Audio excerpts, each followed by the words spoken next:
नमस्कार, खबर छत्तीसगढ़ देख रहे हैं आप। मैं हूं आपके साथ सपना दीपक मदेशिया। बुलेटिन का आगाज करेंगे। रायपुर में मुख्यमंत्री विष्णुदेव साय ने कहा कि प्रधानमंत्री नरेंद्र मोदी ने संसद में महिलाओं को 33% आरक्षण देने के लिए संशोधन विधेयक पेश किया था। उनका कहना था कि इस कदम में माताओं और बहनों को राजनीतिक भागीदारी में बड़ा अवसर मिलता। हालांकि विपक्ष के कारण यह विधेयक पारित नहीं हो सका। मुख्यमंत्री ने कहा कि देश भर की महिलाओं को उम्मीद थी कि विशेष सत्र में यह बिल पास होगा और 2029 के लोकसभा चुनाव से उन्हें 33% आरक्षण का लाभ मिलेगा। उन्होंने इस महिलाओं के सशक्तिकरण की दिशा में अहम कदम बताया। हमारी सरकार प्रदेश में लोगों को अधिक से अधिक सुविधा देना चाहती है।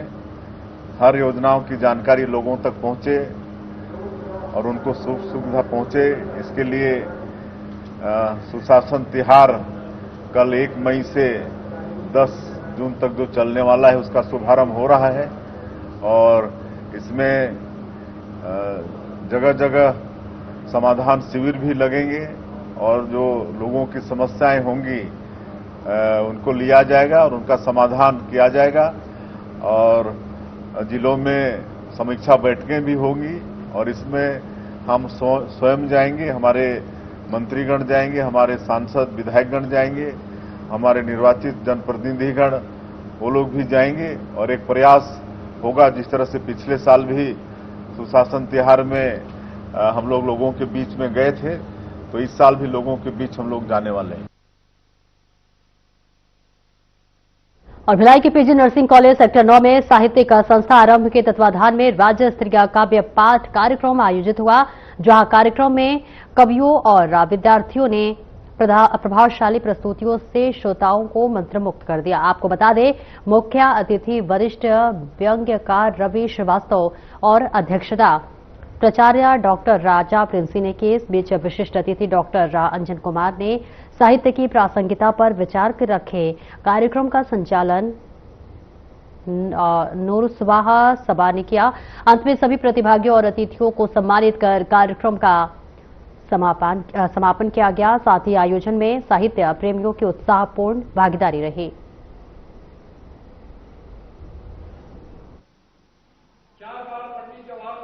का जो प्रोग्राम हुआ नर्सिंग कॉलेज में, उसमें छात्राओं के कविताओं को सुनकर तो मन एकदम द्रवित हो गया, खासकर पिता के ऊपर जो सिन्हा छात्रा ने बोला है। और छात्राओं को हमारा आरंभ साहित्य समिति की तरफ से हमेशा सहयोग रहेगा, कॉलेज को सहयोग रहेगा और उनको मंच प्रदान करेंगे। धन्यवाद। मैं कैलाश जैन बर्मिचा।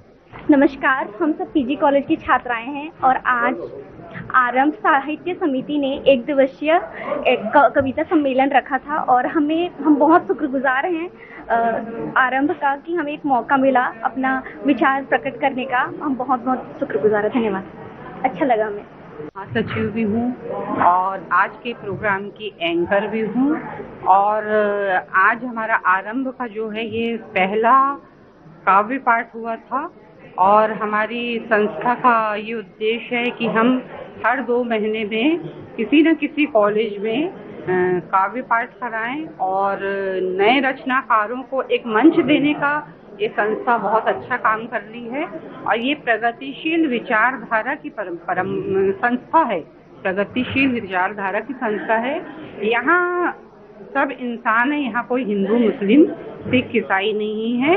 इस संस्था की सबसे अच्छी खासियत यही है कि यहाँ सभी लोग एक छत के नीचे मिलजुल कर मानवता की सच्ची सेवा कर रहे हैं और साहित्य साधना में निरंतर प्रयत्नरत हैं और अच्छा लिख रहे हैं, अच्छा कह रहे हैं और समाज में साहित्य को फैला रहे हैं। ये सबसे बड़ी खासियत है हमारी संस्था की। धन्यवाद। मेरा नाम नूरसवाहा खान सबा, मैं शायरा हूँ और दुर्ग में रहती हूँ। आरंभ के कार्यकारी अध्यक्ष हूँ। आज के इस काव्य पाठ का जो आयोजन हमारी संस्था ने किया है वो अद्वितीय है। कुछ नए, जैसा कि नूरसवाहा खान ने भी बताया कि नए रचनाकारों को हम आगे बढ़ाने के लिए जो हमारे वरिष्ठ साहित्यकार हैं उनका जो प्रयास है, जिसमें मुख्य नाम है कैलाश जी बर्मेचा जी और प्रदीप भट्टाचार्य जी, जो दो प्रमुख स्तंभ है आरंभ के, इनके मार्गदर्शन में ये कार्य चल रहा है। बहुत अच्छी गति से चल रहा है और नए रचनाकारों को भी मंच मिल रहा है और साहित्य का कार्य जिस तरह से हम चाहते हैं, आरंभ का जो उद्देश्य है वो इस माध्यम से पूरा हो रहा है। मैं इस कार्यक्रम का एक हिस्सा हूँ, यह मैं बहुत गौरवान्वित हूँ। धन्यवाद देती हूँ आरंभ का हृदय से कि इसी रीति से ये कार्यक्रम आगे बढ़ता चला जाए और साहित्य की जो गरिमा है वो नई पीढ़ी में हम हस्तांतरित करने का जो प्रयास है वो इसी तरह निरंतर चलता रहे। और दुर्ग नगर निगम में नारी शक्ति वंदन अधिनियम 2023 को लेकर विशेष सामान्य सभा आयोजित की गई, जिसमें आपको बताते चले कि 131वें संविधान संशोधन के तहत लाए गए इस कानून पर मोतीलाल वोरा सभागार में विस्तृत चर्चा हुई। बैठक की अध्यक्षता सभापति श्याम शर्मा ने की, जबकि महापौर अलका बागमार ने इसे महिला सशक्तिकरण की दिशा में ऐतिहासिक कदम बताया। उन्होंने कहा कि इससे लोकसभा और विधानसभाओं में महिलाओं का प्रतिनिधित्व बढ़ेगा और निर्णय प्रक्रिया में उनकी भूमिका मजबूत होगी। वहीं नेता प्रतिपक्ष संजय कौली ने दावा किया कि कांग्रेस पहले से ही इस तरह के प्रावधानों की पक्षधर रही है। दूसरी ओर निर्दलीय पार्षद अजीत वैद ने पीएम मोदी की नीतियों का समर्थन करते हुए इसे महिलाओं के सम्मान और आत्मनिर्भरता की दिशा में महत्वपूर्ण कदम बताया। इसके साथ ही अंततः प्रस्ताव बहुमत से पारित किया गया।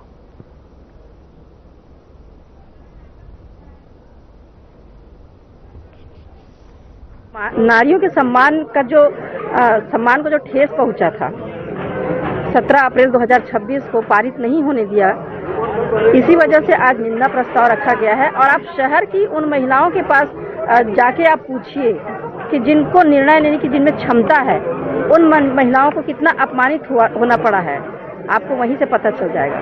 विपक्ष जो इसको कह रहा है कि ये पूरी तरह से जो है मोदी जी की एक चाल थी चुनाव के समय और जनगणना को लेकर इसी तरह से। देखिए, कोई किसी की चाल नहीं, मोदी जी एक पुरुष हैं और वो अपने लिए नहीं कर रहे हैं। महिला आरक्षण के लिए मैं एकदम ही समर्पण भावना से मैं उनका ये करता हूँ कि महिलाओं को आरक्षण मिलना ही चाहिए। 37% क्या, मेरी मंशा तो ये बोलती 50% दें, ताकि युवा की सोच, नई युवतियां आएंगी सदन में, वो उनकी नई सोच लेकर के आएंगे और देश को एक नई दिशा और नया विकास की ओर लेके जाने के लिए बहुत अच्छा ये मिलेगा। क्योंकि आज पुरुष प्रधान का देश माना जाता था और इस परिपाटन में महिलाओं को अगर प्रधान बना दिया जाए, महिलाओं को अगर अपन आगे करते हैं, तो मैं समझता हूँ महिलाओं की सोच हमेशा अपने घर को बनाने के लिए और अपने घर पूरे परिवार को एक साथ एक सूत्र में बांधने की हमेशा उनकी मानसिकता रहती है। देखिए, नारी शक्ति वंदन अधिनियम का जो निर्णय लोकसभा में हुआ, उसके लिए यहाँ पर एक सामान्य सभा माननीय महापौर जी ने बुलाई। हम कांग्रेस पार्टी हमेशा महिला आरक्षण बिल के पक्ष में है, लेकिन ये भारतीय जनता पार्टी महिला आरक्षण बिल के आड़ में ये परिसीमन बिल पास कराना चाह रही है। और गौरेला पेंड्रा बरवाही में बाल विवाह रोकने को लेकर प्रशासन लगातार सक्रिय नजर आ रहा है। हाल ही में चाइल्ड हेल्पलाइन 1098 पर मिली सूचना के आधार पर ब्लॉक गौरेला के ग्राम पंचायत जोगीसार में एक नाबालिग बालिका के विवाह को समय रहते रोक दिया गया। बता दें, महिला एवं बाल विकास विभाग के निर्देश पर गठित टीम में पुलिस, बाल संरक्षण इकाई, पंचायत प्रतिनिधि और चाइल्ड हेल्पलाइन सदस्य शामिल रहे। जांच में बालिका की उम्र 17 साल 8 महीने 26 दिन पाई गई, जो बाल विवाह निषेध अधिनियम 2006 के तहत निर्धारित आयु से कम है। इसके बाद परिजनों को कानून की जानकारी देकर लिखित आश्वासन दिया गया और विवाह रुकवाया गया। अधिकारियों के अनुसार जिले में अब तक 27 बाल विवाह रोके जा चुके हैं, जो प्रशासन की सतर्कता और जागरूकता का परिणाम है। अक्टूबर महीने में जब से महिला एवं बाल विकास विभाग के अंतर्गत आईसीपीएस टीम की स्थापना हुई, जिले में विभिन्न भर्तियां की गई और ICPS के स्टाफ के द्वारा निरंतर बाल विवाह को रोकने के लिए प्रयास किया जा रहा है। चाइल्ड हेल्पलाइन में जैसे ही हमें इसकी सूचना मिलती है 1098 में हम तत्काल टीम हमारी एक्टिव हो जाती है और पुलिस विभाग, पंचायत एवं ग्रामीण विकास विभाग, महिला एवं बाल विकास विभाग और ICPS और चाइल्ड लाइन की टीम के द्वारा लगातार उसमें कार्रवाइयां की जा रही है। अभी तक हमारे जिले में लगभग 27 ऐसी बाल विवाह के प्रकरणों को रोका गया है विगत 3 माह में और निरंतर ये प्रक्रिया जारी है। और चलिए आगे बढ़ते हैं। छत्तीसगढ़ के भिलाई स्थित तालपोरी में 6 साल पहले हुए संस्कृत तिराहे हत्याकांड में कोर्ट ने आरोपी रवि शर्मा को फांसी की सजा सुनाई है। आरोपी ने 21 जनवरी 2020 की रात अपनी पत्नी मंजू शर्मा, 1.5 महीने की बेटी निशा और एक मानसिक रूप से अस्वस्थ व्यक्ति की हत्या कर दी गई थी। जांच में खुलासा हुआ है कि वह कर्ज और बीमा की रकम पाने के लिए खुद को मृत साबित करना चाहता था। इससे उसने साजिश के तहत तीनों की हत्या कर शवों को जलाने की कोशिश की। तो वही घटना के बाद पुलिस को फ्लैट से अधजले शव बरामद हुए थे, जिससे मंजू के हाथ पैर बंधे मिले। करीब 6 साल की चली सुनवाई के बाद कोर्ट ने मामले को रेयरेस्ट ऑफ रेयर मानते हुए कठोर फैसला सुनाया। लोक अभियोजक भावेश कटारे ने कहा कि आरोपी ने अमानवीय अपराध किया है और सुधार की कोई भी संभावना नहीं दिखी, इसलिए उसे फांसी की सजा दी गई है।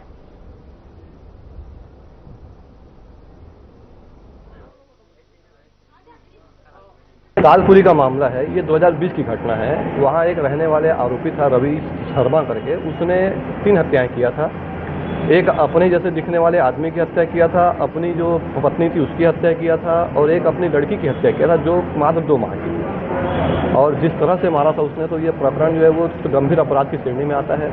रेयरेस्ट ऑफ द रेयर जो केस है जिसमें हम क्या मृत्युदंड दिए जाने के पहले जिस स्थिति को हम देखते हैं, ये उस श्रेणी में आता है। उसको देख करके फिर हमारे जो न्यायालय ने तृतीय अतिरिक्त जो अपर सत्र न्यायाधीश यशवंत कुमार सारथी साहब ने बहुत ही अच्छा निर्णय दिया और मृत्युदंड की सजा सुनाई है इसमें। दुर्ग नगर निगम में नारी शक्ति बंधन अधिनियम पर विशेष सामान्य सभा आयोजित हुई। सभापति श्याम शर्मा की अध्यक्षता में महिलाओं की राजनीतिक भागीदारी बढ़ाने पर चर्चा हुई। आपको बताते चले प्रस्ताव बहुमत से पारित हुआ। महापौर अलका बागमार ने इसे ऐतिहासिक बताया, जबकि संजय कोहली व अजीत वैद ने इसे अपने विचार रखे।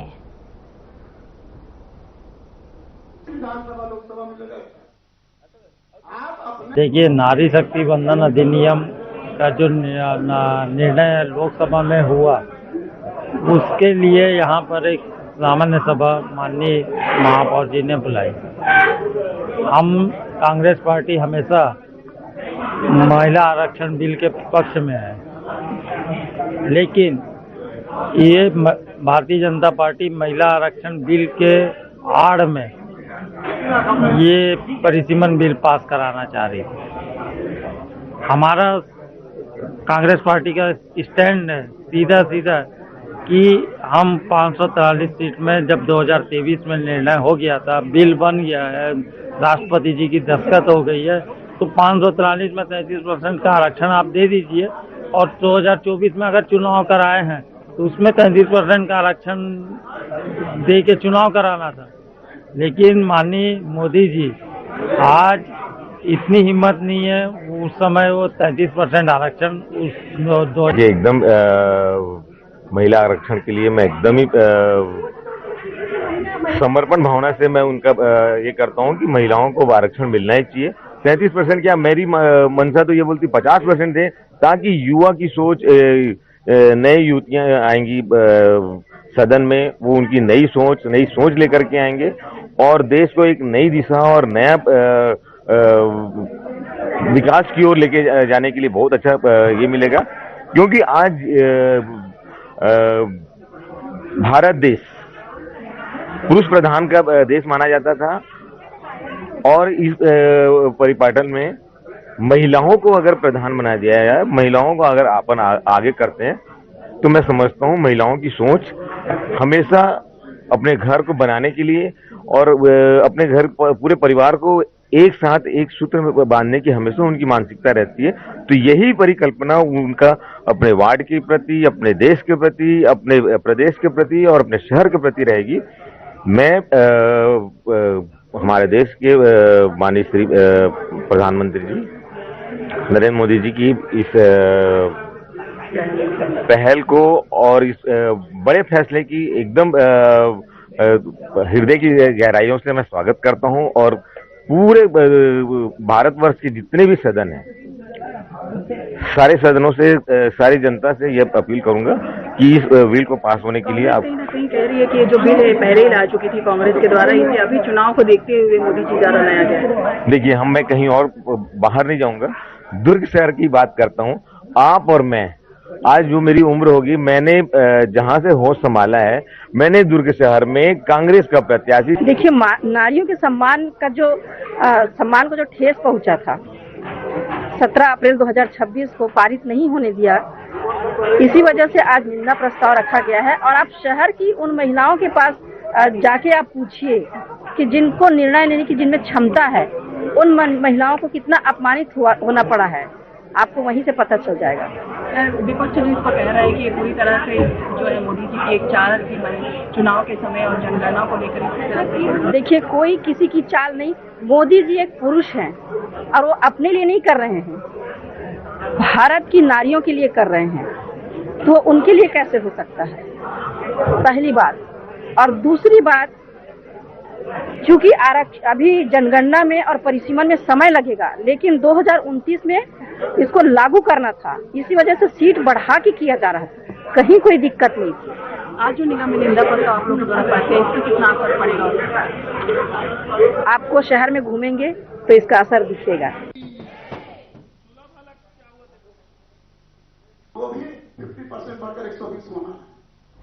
और एक छोटे से ब्रेक के लिए रोकेंगे, जल्द लौटते हैं।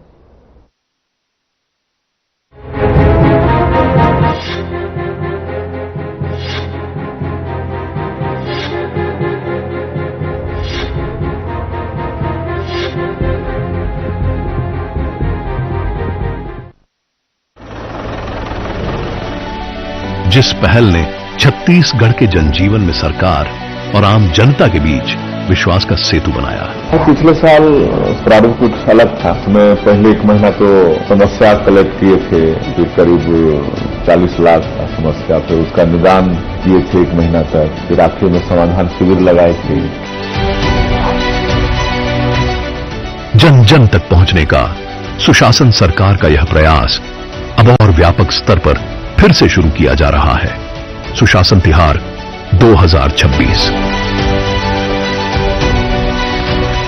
इस साल 1 मई से लेकर 10 जून तक इसको करेंगे और ग्रामीण और शहरी दोनों क्षेत्र में समाधान शिविर लगाएंगे और उसमें फिर लोगों को बुला के उनकी समस्याएं सुनेंगे, उसका निराकरण भी करेंगे। यह सिर्फ एक अभियान नहीं है, जन विश्वास को सुदृढ़ करने का संकल्प है और सुशासन को जमीन पर उतारने का सशक्त प्रयास है। इसके लिए प्रदेश के सभी जिलों में 30 अप्रैल तक लंबित प्रकरणों के निराकरण हेतु विशेष मुहिम चलाई जा रही है। अभी सभी जिला कलेक्टरों को निर्देशित किए हैं कि अप्रैल महीना में 30 अप्रैल तक सारे लोगों की जो भी समस्याएं हैं समाधान भी करते जाएंगे। इसके बाद 1 मई से 10 जून तक प्रदेश भर में जन समस्या निवारण शिविर लगाए जाएंगे, जहां आमजनों की समस्याओं का त्वरित समाधान और योजनाओं का समयबद्ध लाभ सुनिश्चित किया जाएगा। मंत्री, सांसद, विधायक, हमारे जनप्रतिनिधिगण सब में शामिल होंगे और उसमें हम भी जाएंगे, तत्काल समाधान करेंगे। प्रदेश की जनता से अपील करना चाहूंगा कि जो सुशासन तिहार 2026 होगा, इसमें शहरी और ग्रामीण क्षेत्र दोनों जगह शिविर का आयोजन होगा। कुल मिला के सरकार का ये सोच है कि हम जितना ज्यादा से ज्यादा लोगों की समस्या को दूर कर पाए, फायदा पहुंचा पाए। सुशासन तिहार 2026 सरकार खुद पहुंचेगी जनता के द्वार, हर समस्या का होगा त्वरित समाधान, विकास कार्यों को मिलेगी तेज रफ्तार।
और ब्रेक के बाद एक बार फिर से स्वागत है आपका। खबरों में आगे बढ़ेंगे। बिलासपुर में डिप्टी सीएम अरुण साव ने प्रेस कॉन्फ्रेंस की, जिसमें उन्होंने कैबिनेट की बैठक में लिए गए निर्णयों की जानकारी दी। साव ने क्या कुछ कहा, आइए आपको सुनवाते हैं।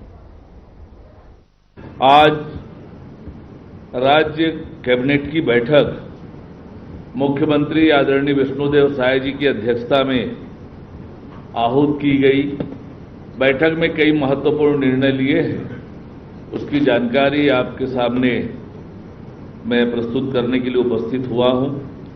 मंत्रिपरिषद द्वारा आज छत्तीसगढ़ शहरी गैस वितरण नीति 2026 को मंजूरी प्रदान की गई। इस नीति के माध्यम से प्रदेश में स्वच्छ एवं सस्ती प्राकृतिक गैस की उपलब्धता सुनिश्चित हो सकेगी और आम उपभोक्ताओं को एलपीजी की तुलना में किफायती विकल्प मिलेगा। साथ ही इस नीति से पाइपलाइन के माध्यम से गैस की त्वरित एवं सुगम आपूर्ति का विस्तार होगा, जिससे शहरी क्षेत्रों में सुविधाजनक ईंधन व्यवस्था विकसित होगी। मिर्जापुर जिले के भैरमगढ़ ब्लॉक में सरपंच संघ ने अपनी 11 सूत्रीय मांगों को लेकर मुख्यमंत्री के नाम तहसीलदार को ज्ञापन सौंपा।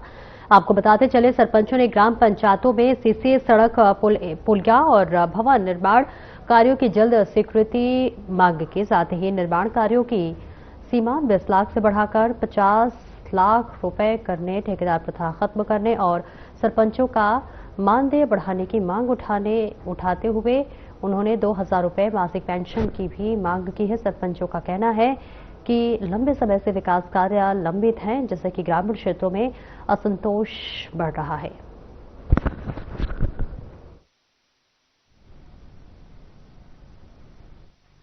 ये सारी चीजें एकजुट करती है और करने के बाद हम जिला बेचते हैं, करते हैं, और आज पर्यंत तक का एक भी काम ऐसा ग्राम पंचायत में पुलिया की स्वीकृति नहीं हो रही है, सड़क की स्वीकृति नहीं हो रही है, सीसी सड़क की स्वीकृति नहीं हो रही, और अन्य काम जैसे जल की व्यवस्था, आज नल जल की व्यवस्था अस्त व्यस्त भी हो चुका है और बहुत सारे चीजें हैं।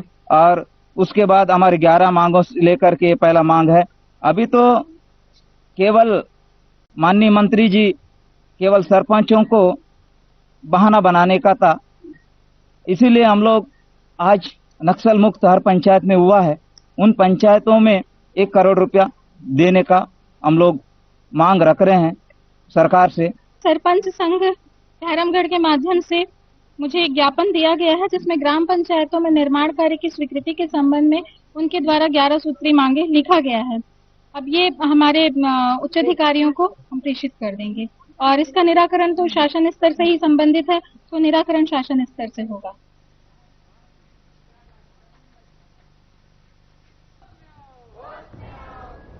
फिलहाल इस बुलेटिन में इतना ही। नमस्कार।